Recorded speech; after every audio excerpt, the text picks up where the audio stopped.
Hello everyone, नमस्कार। स्वागत है एक बार फिर से आपका संध्या कंप्यूटर के यूट्यूब प्लेटफॉर्म पर। पटवार और वीडियो एग्जाम की तैयारी करने वाले सभी स्टूडेंट्स को संध्या कंप्यूटर की ओर से नमस्कार। फ्रेंड्स, हम रोजाना की तरह आज भी लाइव क्लास या लाइव सेशन के अंदर ज्वाइन हो चुके हैं। सभी विद्यार्थियों को संध्या कंप्यूटर की ओर से होने वाले पटवार एग्जाम के लिए बेस्ट ऑफ लक।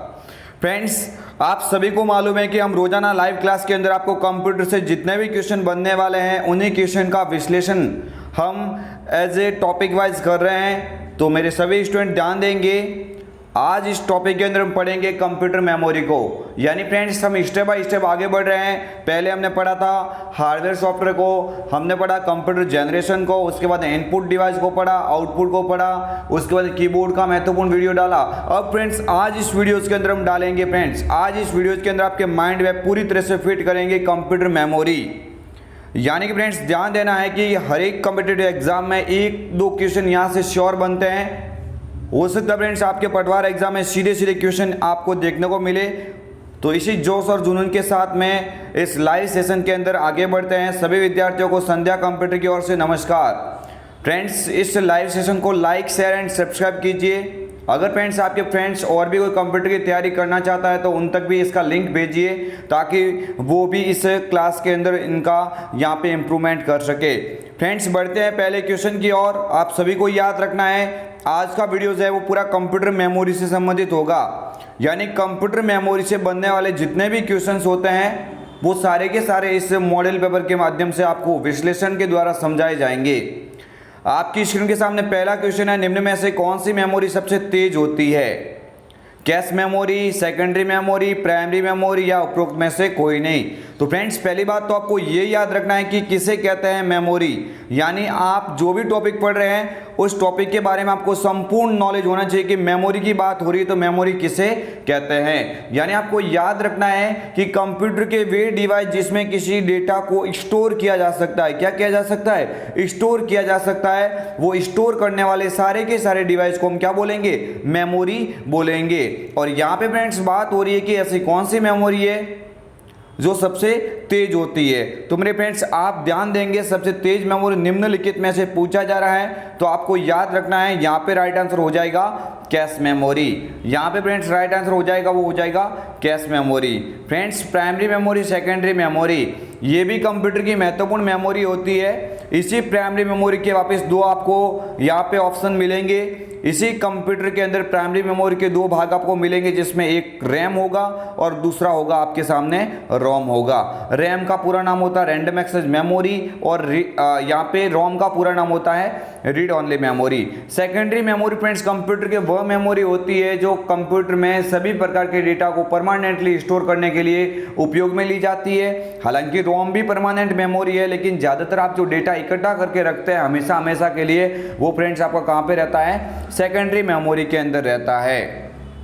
लेकिन यहाँ पे सबसे तेज मेमोरी का पूछा जा रहा है तो सबसे तेज मेमोरी कौन सी हो जाएगी? कैश मेमोरी यहाँ पे करेक्ट हो जाएगा। देखो फ्रेंड्स, ये रहा इस क्वेश्चन का विश्लेषण। सभी विद्यार्थी ध्यान देंगे, कैश मेमोरी कंप्यूटर की महत्वपूर्ण मेमोरी है और यहाँ से हर बार कॉम्पिटिटिव एग्जाम में RSET एग्जाम की बात करें, पटवार ग्राम से कांस्टेबल की बात करें, चाहे वो किसी भी कॉम्पिटिटिव एग्जाम की तैयारी कर रहा है, सभी के लिए टॉपिक काफी महत्वपूर्ण होगा। कैश मेमोरी, मेरे फ्रेंड्स ध्यान देंगे, कैश मेमोरी की बात हो रही है। कैश मेमोरी क्या है? तो ये आपको याद रखना है, ये बहुत ही हाई स्पीड सेमीकंडक्टर मेमोरी होती है। ये क्या होती है? एक हाई स्पीड सेमीकंडक्टर मेमोरी होती है जो कार्य यहाँ पे क्या करती है? CPU और मुख्य मेमोरी, यानी CPU और मुख्य मेमोरी की क्या करती है? गति बढ़ाने का कार्य करती है। यानी पहला पॉइंट तो आपको कैश मेमोरी का यही याद रखना है कि कैश मेमोरी सबसे तेज मेमोरी होती है।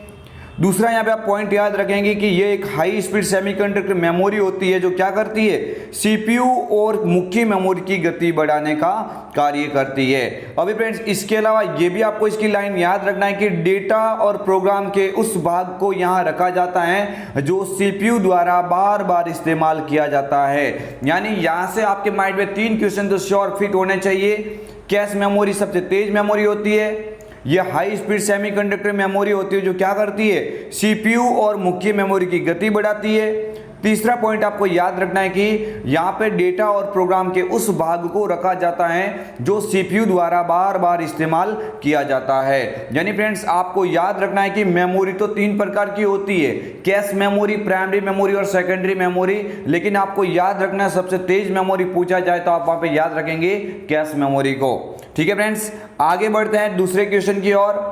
फ्रेंड्स आप इस प्लेटफॉर्म के माध्यम से विश्वास बनाए रखिएगा, आने वाले टाइम में जो भी वैकेंसियाज होगी उसमें जो क्वेश्चन बनेंगे कंप्यूटर को, एक भी क्वेश्चन यहाँ पे कंप्यूटर से रिलेटिव यहाँ पे बाहर नहीं आएंगे। फ्रेंड्स सारे के सारे हम यहाँ पे टॉपिक वाइज विश्लेषण करेंगे, आपके एग्जाम में श्योर यहाँ से क्वेश्चन जरूर देखने को मिलेंगे। आगे वाला क्वेश्चन है आपकी स्क्रीन के सामने, सभी विद्यार्थी यहाँ पे ध्यान देंगे, क्वेश्चन काफी महत्वपूर्ण है। मैंने आपको पहले ही बोल दिया वीडियोस को स्टार्ट करने से पहले कि इस वीडियो के अंदर हम पढ़ेंगे कंप्यूटर मेमोरी को, यानी मेमोरी से संबंधित बनने वाले जो जो फैक्ट्स होता है वो सारे के सारे इसके अंदर हम कवर करेंगे, ताकि एक टॉपिक पूरा एक बड़ा टॉपिक आपका एक मात्र आधे घंटे के अंदर आपको आसानी से समझ में आ सके। कौन सी मेमोरी बिजली बंद होने पर भी डेटा को अस्थायी रूप से संग्रहित करके रखती है? महत्वपूर्ण क्वेश्चन है फ्रेंड्स, मोस्ट इंपोर्टेंट क्वेश्चन, सभी विद्यार्थी यहाँ पे ध्यान देंगे। कौन सी मेमोरी है यहाँ पे फ्रेंड्स, थोड़ा ध्यान देंगे, थोड़ा ध्यान देंगे, थोड़ा फ्रेंड्स यहाँ पे ध्यान देंगे। महत्वपूर्ण क्वेश्चन है, वेरी वेरी इंपॉर्टेंट क्वेश्चन है। यहां पे आपको याद रखना है, क्वेश्चन काफी महत्वपूर्ण बना है, सभी विद्यार्थी यहाँ पे ध्यान देंगे, सभी विद्यार्थी यहाँ पे क्या करेंगे, ध्यान देंगे, ताकि आपको प्रॉपर वे से समझ में आ जाएगा। मेरे फ्रेंड्स यहाँ पे क्वेश्चन बना है किसके बारे में, कौन सी मेमोरी है जो बिजली बंद होने पर भी डेटा को स्थायी रूप से संग्रहित करती है? तो मेरे फ्रेंड्स यहाँ पे आप याद रखना कि बिजली बंद होने के बाद भी डेटा बरकरार रखती है। यहाँ पे बात हो रही है रोम के बारे में। यहाँ पे फ्रेंड्स बात किसके बारे में हो रही है, रोम के बारे में बात हो रही है। एक्चुअली यहाँ पे देखा जाए तो रैम तो होती है, ये तो क्या होती है, अस्थायी मेमोरी होती है। रैम तो क्या होती है, आपको ध्यान रखना है, अस्थायी मेमोरी होती है, जो बिजली जैसे ही चली जाती है इसमें जो भी कार्य हो रहा था वो पूरा का पूरा डिलीट हो जाता है। लेकिन यहाँ पे बात हो रही है फ्रेंड्स स्थायी मेमोरी की। किसकी बात हो रही है, स्थायी मेमोरी की। अगर यहाँ पे सेकेंडरी मेमोरी दिया जाता तो वो भी स्थायी मेमोरी होती है, लेकिन वो यहाँ पे ऑप्शन दिया हुआ नहीं है। तो आपको याद रखना यहाँ पे करेक्ट आंसर क्या हो जाएगा, रोम यहाँ पे बिल्कुल करेक्ट आंसर हो जाएगा। मेरे फ्रेंड्स ध्यान देंगे इस क्वेश्चन का, ये रहा विश्लेषण। सभी विद्यार्थी अपने निगाह स्क्रीन के सामने रखेंगे ताकि आपका पूरा डाउट यहाँ पे क्लियर हो सके। रोम का मेरे फ्रेंड्स पूरा नाम होता है, वो होता है रीड ओनली मेमोरी। क्या होता है, रीड ओनली मेमोरी, यानी केवल पढ़ने का कार्य करती है। फ्रेंड्स थोड़ा ध्यान देंगे, कंप्यूटर के अंदर केवल पढ़ने वाली जो मेमोरी होती है, केवल पढ़ने वाली, वो कौन सी होती है, रोम होती है। यानी नाम ही क्या इसका, रीड ओनली मेमोरी। अब फ्रेंड्स ये भी याद रखना रीड ओनली मेमोरी के बारे में कि ये कैसी मेमोरी होती है, तो नॉन वॉलेटाइल प्रकृति की होती है, जबकि रैम होती है वो वॉलेटाइल प्रकृति की होती है, क्योंकि वो लाइट रहने तक ही काम करती है। बट ये क्या करती है कि लाइट जाने के बाद में भी अपने अंदर डेटा बरकरार रखती है, इसलिए इसको क्या कहा जाता है, नॉन वॉलेटाइल मेमोरी कहा जाता है। फ्रेंड्स आपको याद रखना है रोम के बारे में और भी ये पॉइंट क्या लिखा हुआ है कि रोम होती है ये मुख्यतः 3 प्रकार की होती है। कौन कौन सी होती है, पी रोम, ईपी रोम और ईईपी रोम। यानी मेरे फ्रेंड्स सारे के सारे ये जो मैं आपको यहाँ पे इस थ्योरी के अंदर जो बता रहा हूँ, सभी के सभी पॉइंट्स काफी आपके इंपॉर्टेंट है एग्जाम के लिए। तो मेरे फ्रेंड्स इनका भी कई बार यहाँ पे एग्जाम में क्वेश्चन सीधा सीधा फुल फॉर्म का बन जाता है कि पी रोम का पूरा नाम, ईपी रोम का पूरा नाम या ईईपी रोम का पूरा नाम। तो यहाँ पे मैंने सभी के सभी आपके सामने यहाँ पे ऑप्शन दे रखे हैं। पहले यहाँ पे पढ़ते हैं पी रोम को, यानी पी रोम का मतलब होता है प्रोग्रामेबल। इस पी का मतलब होता है प्रोग्रामेबल, बाकी रोम का मतलब तो क्या होता है, रीड ओनली मेमोरी होता है, वो तो आपको याद ही है। यानी पी रोम का मतलब होता है प्रोग्रामेबल रीड ओनली मेमोरी।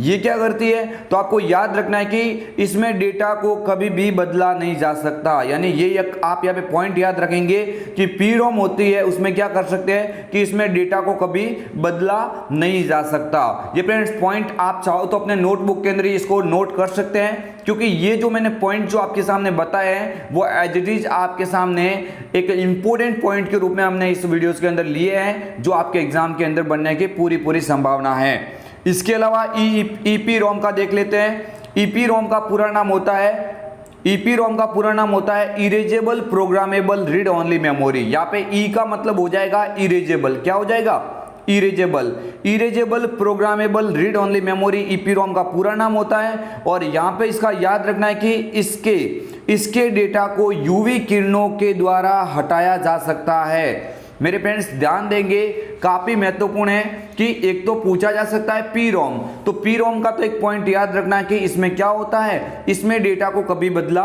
नहीं जा सकता।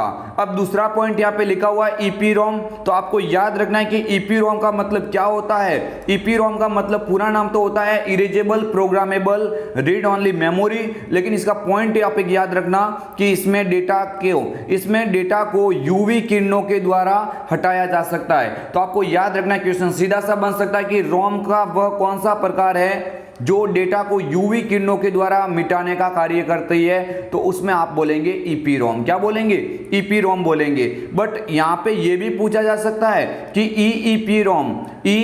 EEPROM यानी इसका एक पॉइंट याद रखना कि डबल ई लिखा हुआ तो डबल ई वाला तो क्या हो जाएगा, एक का मतलब होगा इलेक्ट्रॉनिक, दूसरे का मतलब होगा इरेजेबल। यानी EEP का पूरा नाम क्या होता है, erasable electronic erasable programmable read only memory. यानी अगर पूछा जाता आपके एग्जाम में कि निम्न में से वह कौन सी मेमोरी है जो बिजली के सिग्नल के द्वारा डेटा को मिटा सकती है, तो वहां पे तो आप याद रखेंगे EPROM। क्या याद रखेंगे, EPROM रखेंगे। अगर ये पूछा जाए कि यूवी किरणों के द्वारा मिटाने वाली मेमोरी, तो आप EPROM याद रखेंगे। और अगर ऐसी मेमोरी जो उसमें डेटा को कभी बदला ही नहीं जा सकता, तो वहां पे आप याद रखेंगे PROM। ये जो तीनों के तीनों जो रोम के प्रकार है, ये तीनों के तीनों किसके प्रकार है, रोम के प्रकार है। आप मेरे फ्रेंड्स ये पूरा याद रखना, क्योंकि ये क्वेश्चन आपके एग्जाम की दृष्टि से बहुत ही महत्वपूर्ण बनने वाले हैं। आगे वाला क्वेश्चन है आपकी स्क्रीन के सामने, आप चाहो तो फ्रेंड्स इसका स्क्रीनशॉट ले सकते हैं। मेरे फ्रेंड्स आप थोड़ा ध्यान देना, जो भी मैं वीडियो बोल रहा हूँ उसका आप स्क्रीनशॉट ले लीजिए। बाकी आपको जब भी टाइम मिलता है तो अपने नोट्स के अंदर इनको टाइप कीजिए, क्योंकि यहाँ से आप अपने कंप्यूटर विषय को मजबूत धार दे सकते हैं। क्योंकि संध्या कंप्यूटर ने ये एक मुहिम स्टार्ट की है कि सभी स्टूडेंट के लिए पटवार और ग्राम सेवक के लिए पूरा का पूरा सिलेबस करवाया जाएगा कंप्यूटर रिलेटिव। आगे वाला क्वेश्चन है आपकी स्क्रीन के सामने, अगर फ्रेंड्स कोई पुलिस कांस्टेबल की तैयारी करना चाहता है तो वो भी इन वीडियोस को अवश्य देखें, क्योंकि 30 नंबर की वहाँ पे कंप्यूटर पूछी जाती है कांस्टेबल में। और फ्रेंड्स कांस्टेबल की और भी वैकेंसी, बम्पर वैकेंसी आने वाली है, तो मेरे फ्रेंड्स लग जाइए आज से आप तैयारी में और कंप्यूटर विषय को मजबूत बनाइए, ताकि ऐसा ना हो कि आप 1-2 नंबरों की वजह से आप पीछे रहे। क्योंकि यहाँ पे पूछी जाती है कंप्यूटर 30 नंबरों की। ग्राम सेवक, पटवार और कांस्टेबल वाले आप सभी विद्यार्थी ध्यान देंगे, कंप्यूटर को आप ऐसे नहीं लेंगे। कंप्यूटर आपके लिए बहुत ही इंपॉर्टेंट है, आप इनको इग्नोर नहीं करेंगे। ये सारे के सारे क्वेश्चन वही है जो आपको एग्जाम में दिखने वाले हैं। तीसरा क्वेश्चन फ्रेंड्स, मैं हालांकि क्वेश्चन में टाइम ले रहा हूं फ्रेंड्स, मैं टाइम इसलिए ले रहा हूं कि सारा का सारा आपका डाउट ही क्लियर हो सके। आपको याद रखना, मैं क्वेश्चन एक ही नहीं पढ़ता रहा हूं, यहाँ पे क्वेश्चन से संबंधित 5 से 6 से और भी क्वेश्चन मैं साथ साथ बता रहा हूं, ताकि आपका डाउट क्लियर हो सके। एक बार आप इस वीडियोस को पढ़ने के बाद में इसके नोट बना लीजिए, बाकी आपको बुक्स पढ़ने की आवश्यकता नहीं पड़ेगी। EPROM का पूर्ण रूप है, अभी मैंने बोला था EPROM का पूरा नाम बताएंगे, कमेंट कीजिए, कमेंट करेंगे मेरे फ्रेंड्स सारे। आपको याद रखना है EPROM का पूरा नाम पूछा जा रहा है, तो EPROM का पूरा नाम होता है erasable programmable read only memory. मेरे फ्रेंड्स याद रखेंगे, erasable programmable read only memory. E का मतलब इरेजेबल, पी का मतलब हो जाएगा प्रोग्रामेबल। केवल PROM का पूरा नाम पूछे तो प्रोग्रामेबल रीड ओनली मेमोरी हो जाएगा। अगर एक ई के बदले में डबल ई आ गया मतलब erasable programmable read only memory, तो एक ई वाले का हो जाएगा। लेकिन अगर आपको ऐसा पूछा जाता है कि इसका पूरा नाम बताइए, अगर आपको एग्जाम में ऐसा पूछा जाए कि इसका पूरा नाम क्या होता है, तो इसका पूरा नाम क्या हो जाएगा, इरेजेबल नहीं होगा, पहले इसका पूरा नाम हो जाएगा electronic erasable programmable read only memory. यानी आपको अभी मैंने बोला कि ये क्या करती है, एक ऐसी मेमोरी है जो यूवी किरणों के द्वारा डेटा को मिटाने का कार्य करती है। लेकिन अगर डबल ई लिखा हुआ है, तो डबल ई में आपको याद रखना कि बिजली के सिग्नल के द्वारा डेटा को मिटाने वाली मेमोरी EEPROM होगी, यानी EEPROM ये हो जाएगी, बिजली के सिग्नल के द्वारा डेटा मिटाने वाली। और डबल ई के बदले में केवल एक ई लिखा हुआ है, यानी EPROM ओनली फॉर लिखा हुआ है, तो आपको वहां पे याद रखना है ये ऐसी मेमोरी है जो किसी डेटा को यूवी किरणों के द्वारा मिटाने का कार्य करती है। मेरे फ्रेंड्स काफ़ी इंपॉर्टेंट है, आप सभी विद्यार्थी यहाँ पे ध्यान देंगे, इन क्वेश्चन को इग्नोर नहीं करेंगे क्योंकि ये सारे के सारे क्वेश्चन आपके एग्जाम की दृष्टि से काफ़ी महत्वपूर्ण हैं। आगे वाला क्वेश्चन है आपकी स्क्रीन के सामने मेरे फ्रेंड्स, ध्यान देंगे। ईपीरॉम यानी इसके डेटा को यूवी किरणों द्वारा हटाया जा सकता है। यानी मेरे फ्रेंड्स याद रखेंगे, ईपीरॉम का पूरा नाम यहाँ पे erasable programmable read only memory होता है, लेकिन इसके डेटा को किसके द्वारा मिटाया जा सकता है? यूवी किरणों के द्वारा मिटाया जा सकता है। आगे वाला क्वेश्चन है आपकी स्क्रीन के सामने, सभी विद्यार्थी ध्यान देंगे। वह कौन सी मेमोरी है, वह मेमोरी कौन सी है जिसके अंदर डेटा को कई बार मिटा कर लिख सकते हैं? फ्रेंड्स कई बार मिटाया जा सकता है और उसमें पुनः कुछ लिखा जा सकता है। इनमें से वह कौन सी मेमोरी होगी जिसमें डेटा को कई बार मिटा के वापस पुनः कुछ लिख सकते हैं? CDRW, WORM, DVD या उपरोक्त में से कोई नहीं? मेरे फ्रेंड्स यहाँ पे थोड़ा आप ध्यान देना, यहाँ पे फ्रेंड्स थोड़ा ध्यान देना कि एक लिखा हुआ है CDRW, यानी अगर आपको इसके बदले में ए ओनली फॉर ऐसा लिखा हुआ मिलता कि CDR, ओनली फॉर ऐसा लिखा हुआ मिलता CDR, तो यहाँ पे CDR केवल लिखा हुआ होता है। कहीं पे केवल आपको सिंगल R लिखा हुआ मिले तो इस सिंगल R का मतलब केवल क्या होगा? रिकॉर्डेबल होगा। क्या होगा इसका? सिंगल R का मतलब केवल क्या होगा? रिकॉर्डेबल होगा। यानी सिंगल R का मतलब केवल क्या होगा? रिकॉर्डेबल होगा। जबकि RW लिखा हुआ इसका मतलब हो जाएगा रीराइटेबल। इस RW का मतलब हो जाएगा, थोड़ा ध्यान देना मेरे फ्रेंड्स, इस RW का मतलब हो जाएगा रीराइटेबल। मीन्स आपको याद रखना है कि रीराइटेबल का मतलब बनाकर पुनः कई बार वापस लिख सकते हैं। यानी इसका जो राइट आंसर हो जाएगा वो हो जाएगा CDRW, यानी कॉम्पैक्ट डिस्क रीराइटेबल। क्या हो जाएगा? कॉम्पैक्ट डिस्क रीराइटेबल इसका क्या हो जाएगा? पूरा नाम हो जाएगा। और फ्रेंड्स इसने क्वेश्चन में यही पूछा है कि ऐसी कौन सी मेमोरी जिसके अंदर डेटा को कई बार आप लिख के पुनः मिटा सकते हैं या फिर कई बार मिटा के आप उसको पुनः लिख सकते हैं, तो यहाँ पे हो जाएगा CDRW। CDRW, DVD-RW, जिसके पीछे RW लगता है इसका मतलब वो उसका पूरा नाम है क्या? RW का रीराइटेबल। केवल R लगा हुआ है तो एक R का मतलब यहाँ पे सिंगल R का मतलब क्या हो जाएगा? रिकॉर्डेबल। थोड़ा ध्यान देना फ्रेंड्स, क्वेश्चन कंफ्यूजन वाला है, आप एग्जाम में कहीं कंफ्यूज ना हो इसलिए मैं आपको पूरा एक्सप्लेन यहाँ पे करवा रहा हूँ। फ्रेंड्स WORM यानी इसका मतलब ही क्या होता है? Write once read many. यानी ये तो सीधा यहाँ पे क्लियर हो रहा है कि इसमें तो केवल एक ही बार लिखा जा सकता है। क्या बोल रहा है? Write once. क्या बोल रहा है? राइट वंस, यानी केवल एक बार ही लिखा जा सकता है, देखा कई बार जा सकता है, तो ये भी इसकी नहीं होगी। DVD का पूरा नाम होता है मेरे फ्रेंड्स डिजिटल वर्सेटाइल डिस्क होता है। क्या होता है? डिजिटल वर्सेटाइल डिस्क या डिजिटल वीडियो डिस्क भी आप DVD का पूरा नाम कह सकते हैं। डिजिटल वर्सेटाइल डिस्क भी कह सकते हैं या डिजिटल वर्सेटाइल डिस्क के बदले में आप डिजिटल वीडियो डिस्क भी कह सकते हैं। यहाँ पे जो राइट आंसर हो जाएगा वो हो जाएगा CDRW, यानी ऑप्शन नंबर ए पे लिखा हुआ है। ऑप्शन नंबर जो ए पे लिखा हुआ है, थोड़ा ध्यान देंगे मेरे फ्रेंड्स, ऑप्शन नंबर जो ए पे लिखा हुआ है, ऑप्शन नंबर जो फ्रेंड्स ए पे लिखा हुआ है, ये इसका क्या हो जाएगा? करेक्ट आंसर हो जाएगा। आगे वाला क्वेश्चन है मेरे फ्रेंड्स, थोड़ा ध्यान देंगे, उससे पहले मैं आपको थोड़ा बता देता हूँ। CD का पूरा नाम होता है कॉम्पैक्ट डिस्क।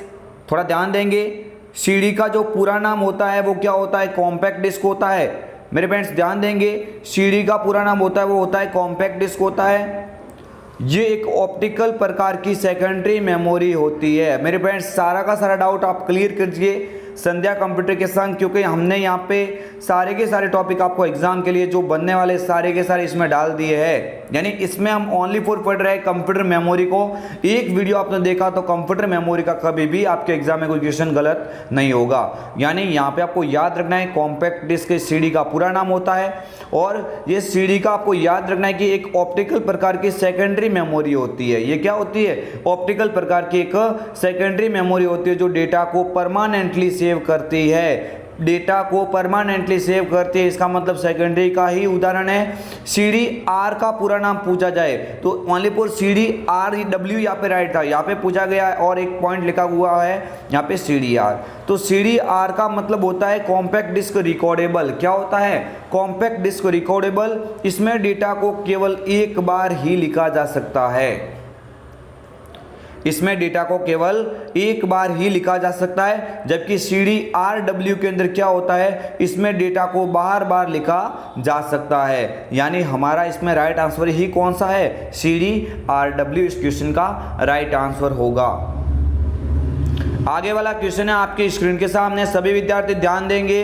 WORM का पूरा नाम है, अभी मैंने बोला था मेरे friends, write once read many. इस WORM का पूरा नाम ही क्या होता है, राइट वंस रीड मैनी, यानी एक बार लिखा जा सकता है, कई बार इसको पढ़ा जा सकता है, बार बार इसमें लिखा नहीं जा सकता। बार बार लिखने के लिए आपको याद रखना है CDRW या फिर DVDRW, ये दो ही ऐसे होंगे जिसमें डेटा को आप पुनः लिख सकते हैं।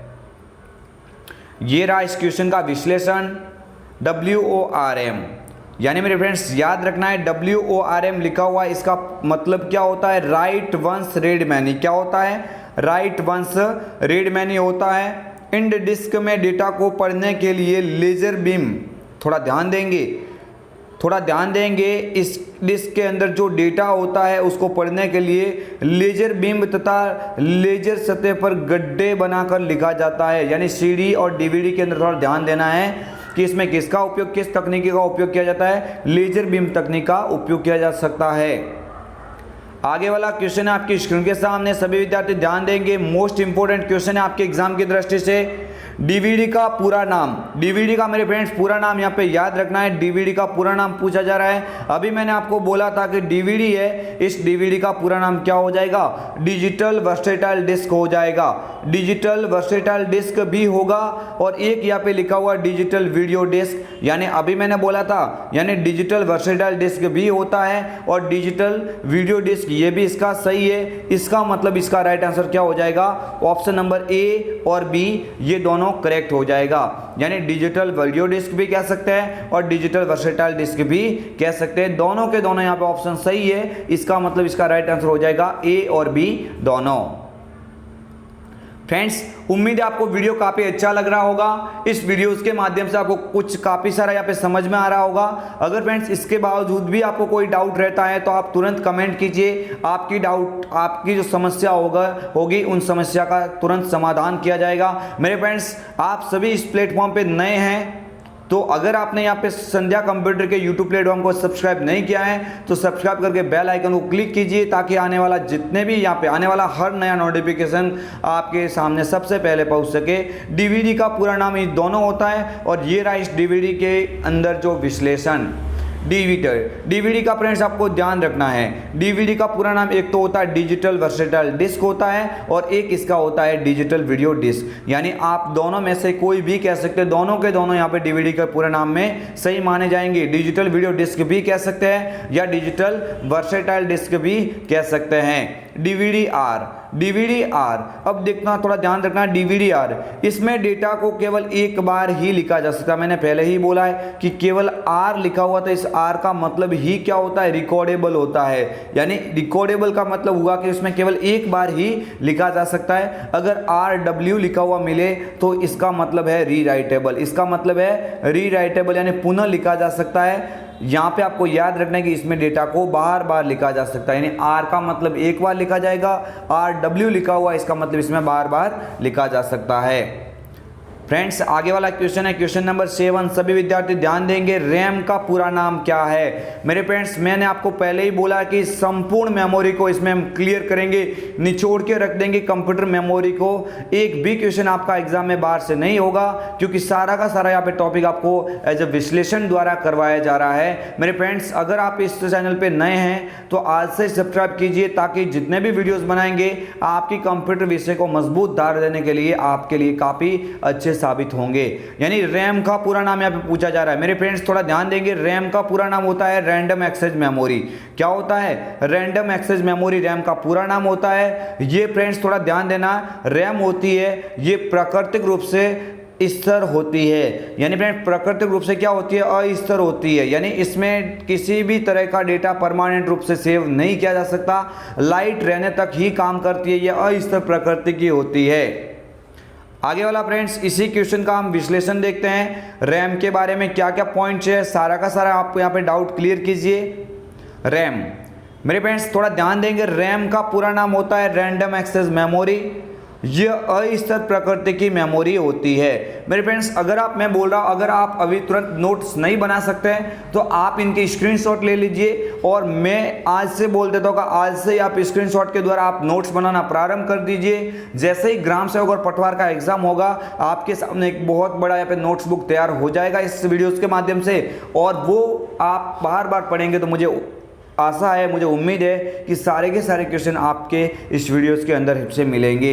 मेरे फ्रेंड्स थोड़ा ध्यान देंगे कि रैम की बात हो रही है। रैम फ्रेंड्स थोड़ा ध्यान देना, रैम फ्रेंड्स वापस यहाँ पे लिखा हुआ है, रैम 3 प्रकार की होती है, डायनामिक रैम, एसडी रैम और static RAM. Dynamic RAM, SD RAM और स्टैटिक रैम। यहाँ पे फ्रेंड्स आपको शॉर्ट में कभी कभार डी रैम भी लिखा हुआ मिल सकता है। इसका फ्रेंड्स आपको लिखा हुआ है एसडी रैम, ये बराबर लिखा हुआ है। एसडी रैम का मतलब होता है, एसडी रैम का मतलब होता है synchronous dynamic random access memory. क्या होता है? Synchronous dynamic random access memory SD RAM का पूरा नाम होता है। एस रैम का पूरा नाम होता है स्टैटिक रैम। लेकिन आप याद रखना है कि इस मेमोरी को रिप्लेस करने की आवश्यकता नहीं होती है, जबकि डायनामिक रैम को बार बार रिप्लेस ऑटोमेटिकली किया जा सकता है। थोड़ा ध्यान देंगे, ये जो स्टैटिक रैम होती है ये सीपीयू के लिए कार्य करती है। ये किसके लिए कार्य करती है? सीपीयू के लिए कार्य करती है, जबकि डेटा जो भी है उसको बार बार रिप्लेस करने के लिए डायनामिक रैम का उपयोग किया जाता है। आगे वाला क्वेश्चन है मेरे फ्रेंड्स, सभी विद्यार्थी ध्यान देंगे, ब्लू रे डिस्क की भंडारण क्षमता कितनी होती है?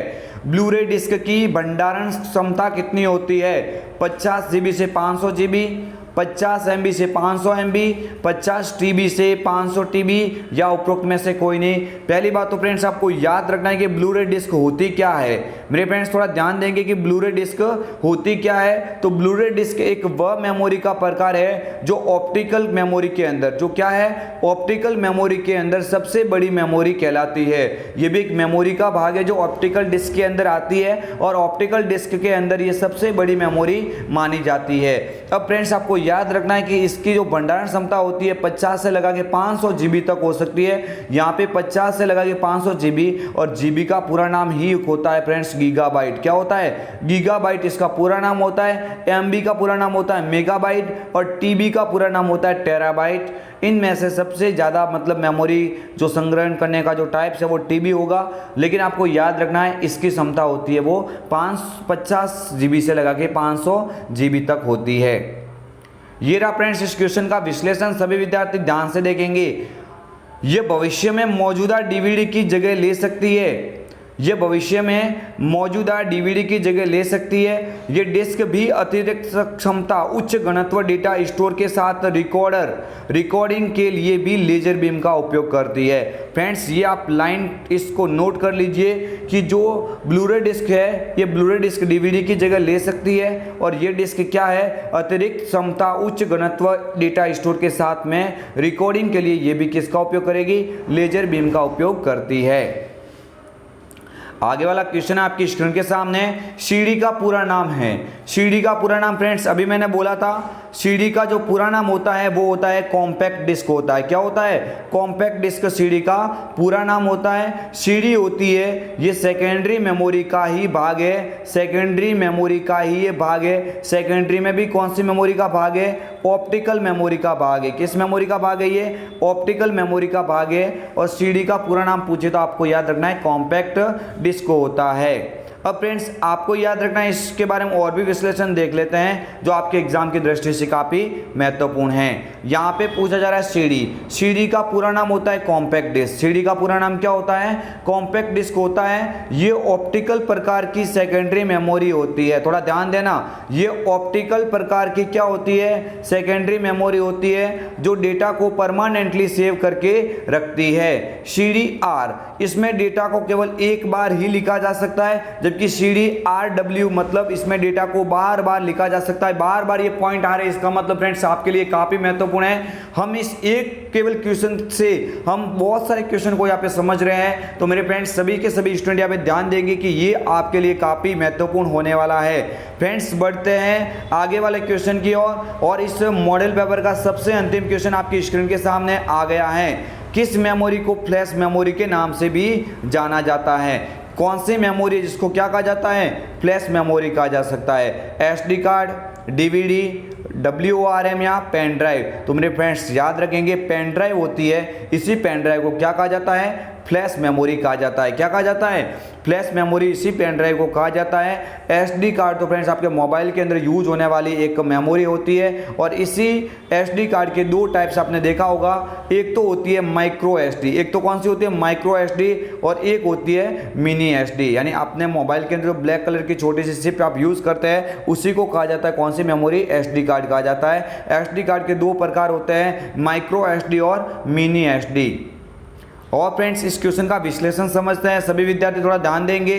पेन ड्राइव ये एक छोटा सा पोर्टेबल डिवाइस होता है। छोटा सा क्या होता है? पोर्टेबल डिवाइस होता है। छोटा सा एक पोर्टेबल डिवाइस होता है जो USB पोर्ट के माध्यम से कंप्यूटर से जोड़ा जा सकता है। यानी USB जो पोर्ट होता है, इसके माध्यम से कंप्यूटर से जोड़ा जाता है। और USB R नाम आ रहा है। USB का पूरा नाम अगर पूछा जाए आपको एग्जाम में, तो USB का पूरा नाम होता है यूनिवर्सल सीरियल बस होता है। क्या होता है? यूनिवर्सल सीरियल बस होता है। मेरे फ्रेंड्स ये फ्रेंड्स आपके लिए काफ़ी महत्वपूर्ण वीडियोस था। मुझे उम्मीद है फ्रेंड्स ये वीडियो काफ़ी आपको पसंद आया होगा, क्योंकि इस वीडियोस के माध्यम से ना ही हमने क्वेश्चन को सॉल्व किया है, बट उससे संबंधित जितने भी क्वेश्चन बन सकते हैं आपके एग्जाम में, उन सभी क्वेश्चन को हम विश्लेषणवार यहाँ पे समझा है। तो मेरे फ्रेंड्स उम्मीद है आपको ये वीडियो काफ़ी अच्छा लगा होगा। अगर आपको वीडियो पसंद आया हो तो इस चैनल को लाइक, शेयर और सब्सक्राइब कीजिए। इस वीडियो को ज़्यादा से ज़्यादा स्टूडेंट तक भेजिए, ताकि हमारे चैनल पर उनको भी आने का मौका मिले और फ्रेंड्स हमारी भी मेहनत रंग लाए। फ्रेंड्स आपको याद रखना है, आप इन वीडियोस को रेगुलर बेस से शेयर करें। अगर फ्रेंड्स इनकी PDF आप प्राप्त करना चाहते हैं तो संध्या कंप्यूटर क्लासेस के नाम से टेलीग्राम पे एक चैनल बना हुआ है, आप उस चैनल के माध्यम से इन सारी की सारी PDF आज से प्राप्त कर सकते हैं। मेरे फ्रेंड्स रोजाना हम मिलते हैं रात 9 बजे, तो कल भी मिलेंगे। इससे पहले मैं आपको बोल देता हूं कि अगर इससे पहले हमने एक वीडियो चढ़ाया था, वीडियोस अपलोड किया है जो कीबोर्ड के बारे में, उसके अंदर आपको ग्राफिक्स के द्वारा पूरा का पूरा कीबोर्ड समझाया हुआ है। तो आप अगर आपने उस वीडियो को अभी तक नहीं देखा है तो उस वीडियो को अवश्य देखें, ताकि कीबोर्ड के बारे में एक भी डाउट आपका यहाँ पे पीछे ना रहे। फ्रेंड्स कैसा लगा ये वीडियो? कमेंट कीजिए कैसा लगा ये आपको वीडियो, और इस वीडियोस के माध्यम से आपको क्या सीखने को मिला, कमेंट बॉक्स में आप दीजिए इसका आंसर। फ्रेंड्स मिलेंगे एक और भी नई वीडियो के साथ में, और कल वाले वीडियोस के अंदर हम पढ़ेंगे इंटरनेट को। कल वाले वीडियोस के अंदर हम पढ़ेंगे इंटरनेट को, और एक आपके सामने एक वीडियोस और भी आएगा जिसके अंदर हम बताएंगे सारी की सारी कंप्यूटर के अंदर जो महत्वपूर्ण फुल फॉर्म्स होती है, उन सभी की सभी फुल फॉर्म्स को हम आपके सामने प्रस्तुत करेंगे फ्रेंड्स, क्योंकि आपके एग्जाम में फुल फॉर्म से संबंधित भी 2 से 3 क्वेश्चन आते हैं। फ्रेंड्स कंप्यूटर विषय को मजबूत धार दीजिए संध्या कंप्यूटर के संग। मिलेंगे कल एक और नए वीडियो के साथ में, तब तक के लिए जय हिंद, वंदे मातरम, जय भारत।